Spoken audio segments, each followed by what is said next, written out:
viennent du Mozambique, de la province de Maputo, la capitale du pays. Ils sont éleveurs avicoles, représentants du ministère de l'Agriculture et chercheurs. En visite récemment dans notre île, la délégation souhaite profiter de l'expérience réunionnaise en matière d'élevage de poulets. Ce matin-là, le groupe est venu voir de plus près la ferme de Jacques-Olivier Faure, éleveur bio au Tevlave.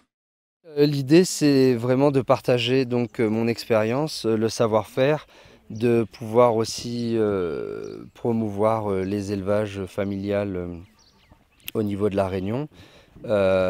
Essayer de voir aussi comme on est une exploitation, on n'utilise pas de médicaments et pas d'antibiotiques, d'essayer de développer ça et de montrer que c'est possible et qu'on peut le faire. La Réunion a certainement un rôle à jouer dans cette coopération parce que nous sommes en pointe sur les élevages de volailles, de poulets et aujourd'hui c'est très spécifique puisque c'est un élevage bio et nous avons du savoir-faire à ce niveau-là. Un savoir-faire que les différents acteurs locaux sont prêts à partager avec nos amis mozambicains dans le cadre d'une coopération régionale.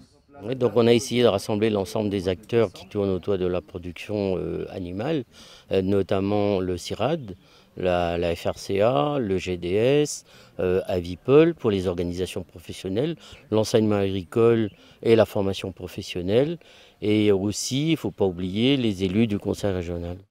Ces premiers contacts devraient permettre la mise en place, très prochainement, de formations à destination des éleveurs mozambicains.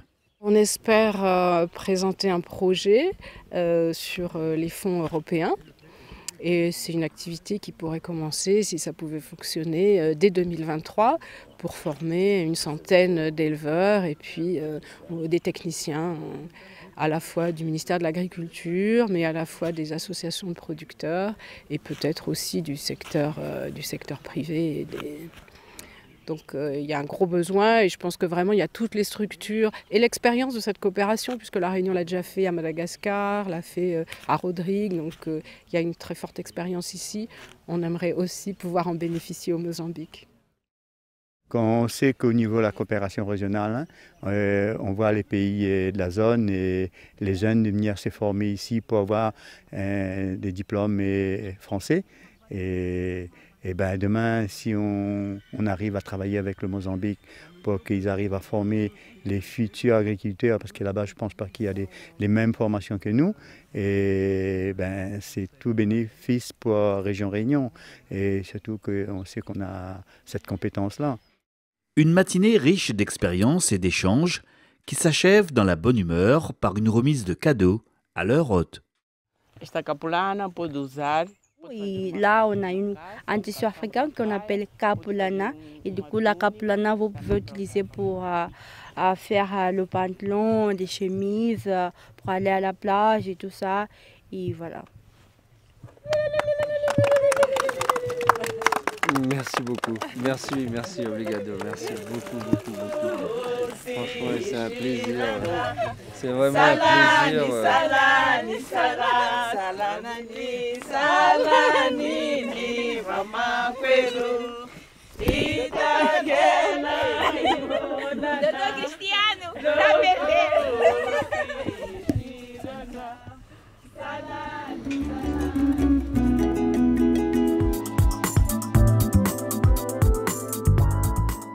Après la fraîcheur du Tevlave, c'est à Sainte-Suzanne que la délégation mozambicaine poursuit sa visite de quelques exploitations avicoles. Installé à Comunango, Johan Delors élève ici des poulets en liberté. C'est de la volaille en plein air, donc on verra. Et nous, ça rentre tout en même temps. Ça rentre dans le bâtiment une fois. Après, tous les mois ou tous les mois, un mois et demi, on fait rentrer une autre bande. Et en fait, après, on a 1 mois et demi, voire 2 mois pour vendre le lot d'avant.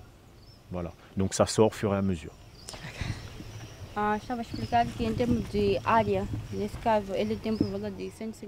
C'est différent de ce qui se fait là-bas? É diferente do que é feito lá em Moçambique? Sim, porque esse tipo ainda não estamos a produzir. Estamos neste momento a produzir o frango de corte, que é só de 1 a 35 dias no máximo. Então é diferente. Parce qu'en ce moment, on n'a pas encore commencé à produire ce type de poulet-là. On fait le poulet de chair de 30-35 jours par cycle et du coup, on n'a pas encore commencé à faire ça. Johan, lui, a fait le choix de la qualité en privilégiant le bien-être de ses poulets qui profitent ici de vastes parcours enherbés pour se développer en toute tranquillité. Après, c'est la philosophie de l'éleveur de savoir qu'est-ce qu'on veut faire. Donc, en tentant bien-être animal, à savoir. Et donc, c'est ce que l'éleveur veut mettre en place et ce qu'il veut vendre en fait. Donc, nous, derrière, on a une clientèle qui est demandeur d'une volaille d'une certaine qualité. Et nous-mêmes, pour l'éleveur, de voir évoluer sa volaille à l'extérieur, c'est quand même quelque chose de meilleur. Dos principais objetivos da nossa visita era ver e testemunhar dos criadores aqui na Ilha Reunião como eles têm feito para reduzir.